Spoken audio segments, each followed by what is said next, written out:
The sun is a hammer. It beats down on the ochre earth, shattering the air into shimmering waves. In this furnace, two beings are locked in a silent, agonizing race. One is a great bull kudu, its magnificent spiral horns laid back as it gallops, its coat the color of dust and shadow. The other is a man, Kale, his lame, dark body a testament to scarcity. He is not running. He is trotting, a steady, relentless rhythm that has already consumed the morning. This is the core of his people's magic, a brutal calculus of heat and endurance known as persistence hunting. He is a machine built for this. His long legs eat the distance. His upright posture minimizes the sun's fury, and his near hairless skin, glistening with a universe of sweat droplets, is a masterpiece of thermogramation. The kudu, for all its power, is trapped in a body that must choose between running and breathing to cool. Kel can do both, and so he follows, hour after hour. He is the horizon's patient shadow, the whisper of death on the hot wind. His focus narrows until the world is only the swaying rump of the beast ahead, the burning in his own lungs, undercrack, unforgiving ground beneath his feet. This is the reality of prehistoric life, a world where survival is measured one grueling step at a time. The clan is a ghost in his mind, their hunger a physical weight on his shoulders. He sees the hollow cheeks of the elders, the listless eyes of the children. They have not eaten well in days. The last hunt yielded only a handful of scavenged bones, their marrow thin and unsatisfying. Their collective knowledge is what guides him now. The stories of grandfathers who ran the ancestors of this very kudu into the dust. It is a shared memory, a communal weapon. But knowledge does not fill a stomach, and the sun does not care for stories. His thirst is a stone in his throat, and every muscle screams. Doubt, a cold serpent, begins to uncoil in his gut. The kudu is tireless. The sun is endless. Maybe this time, the story will have a different ending. Maybe this time, the hunter becomes the hunted, stalked not by a lion, but by his own body's collapse. He is not just a man. He is the sharpened tip of his community's will, and he feels himself starting to blunt. The serpent of doubt sinks its fangs deep. Kale's body, a finely tuned machine of human evolution, begins to fail. His vision tunnels, the vibrant savanna graying at the edges. The rhythmic pounding of his feet becomes a distant, disconnected sound, like stones being dropped in a deep well. His joints grind, his muscles, starved of water and fuel, send screaming signals of surrender that his brain is beginning to ignore. He is approaching the precipice, the point where the engine seizes and the hunter simply falls, to be reclaimed by the earth he runs upon. The kudu, sensing the faltering pursuit, stumbles onward, its own body a furnace of exhaustion. This is the breaking point. This is the end of the chase. But then, something shifts.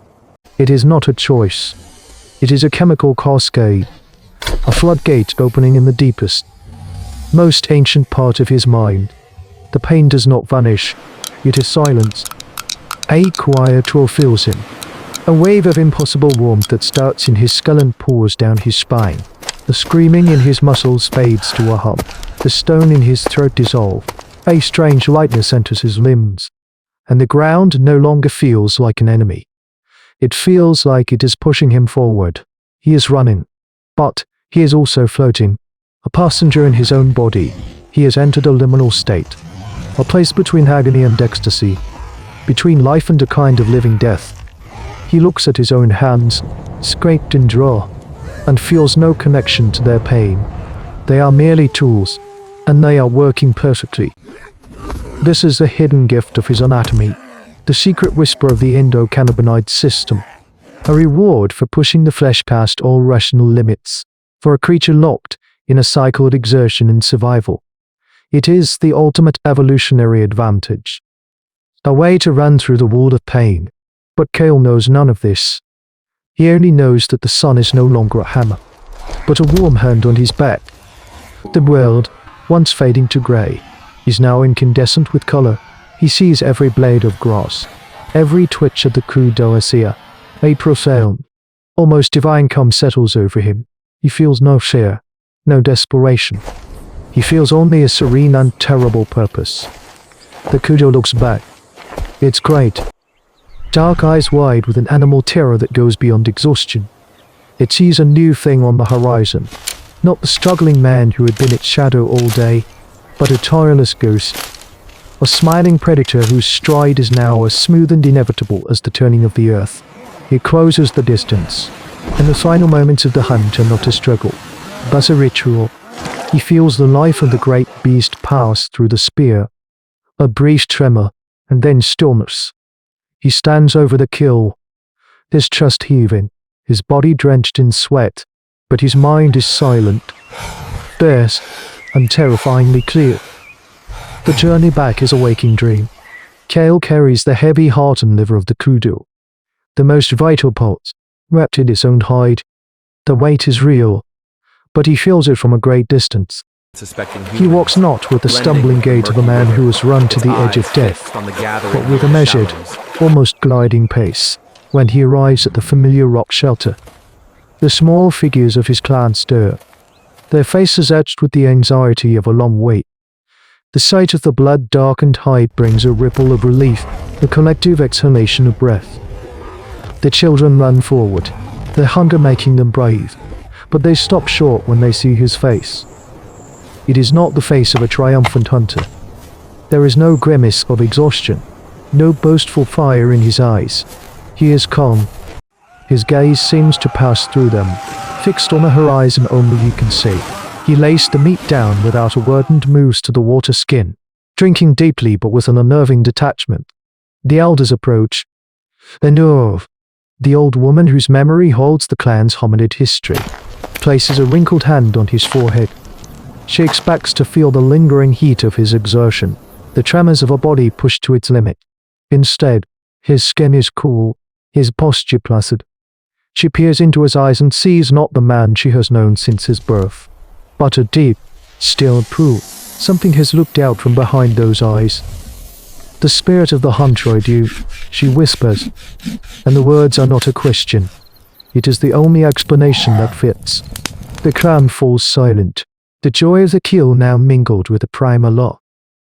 That night, as the fire roars and the smell of roasting meat fills the air, Kale sits slightly apart. He eats, but his movements are slow, deliberate. He cannot explain what happened. He has no words for the silencing of pain, for the godlike clarity that descended upon him on the sun-scorched plain. He can only say that his pain left him and he became the spear. The other hunters listen, their knuckles white around their own tools. They look at their bodies, at his, and wonder. For the first time, they conceive of the body not just as a tool for survival, but as a gateway, a door that, if you knock on it hard enough, with enough pain and will, might just swing open onto somewhere else. This single event, a footnote in the grand story of ancient humans, is a profound turning point. The evidence of this shift won't be found by archaeology in stone tools, but in the ghost of an idea. It is the birth of a terrifying and powerful belief that divinity is not just in the sky above, but in the blood and chemistry within. It is the first stirrings of shamanism, a concept that will echo through the ages, long after Kale's bones have turned to dust. The meat will last for days, but the story of the hunter who outran his own death will last forever. From this accidental discovery, a new path is carved. This is how a simple physiological quirk becomes a ritual, a foundation stone for what future anthropology will call belief. The story of Kel becomes a blueprint. Other young hunters, in times of desperation, will try to replicate it. They will run into the pain, seeking not just the kill, but the strange, holy silence that lies beyond it. Most will fail, but some will succeed, returning to their people with the same distant look in their eyes, reinforcing the legend. A physical trial becomes a spiritual journey. The ability to endure suffering becomes a measure of one's connection to the unseen world.